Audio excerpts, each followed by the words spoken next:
আসসালামু আলাইকুম রহমতুল্লাহ। এ আল্লাহ, আপনার প্যারা হাবিব হযরত মুহাম্মদ মুস্তাফা সাল্লাল্লাহু আলাইহি সাল্লামের উসিলায়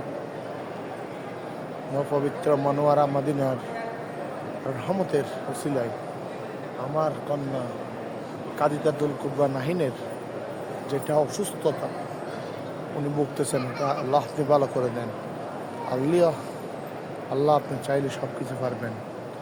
আল্লাহ আপনি আমার মায়ের কি সুস্থতা দান করেন, আমার মাকে সুস্থতা দান করেন, আমার আব্বুকে জান্নাতের সর্বোচ্চ স্থান দান করেন, আমাকে সুস্থতা দান করেন।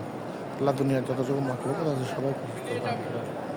যত মানুষ আল্লাহ দুনিয়ার খবর বাসি হয়েছে সবার মাফ করে দেয় মদিনার ওসিলায়। আল্লাহ বারবার মন চাই আমার এই প্রিয় সোনার মদিনায় আল্লাহ আসার জন্য, বারে বারে মন চাই এই মদিনাতে আসার জন্য। আল্লাহ এই মদিনাতে সারা জীবন যাতে থাকতে পারবো।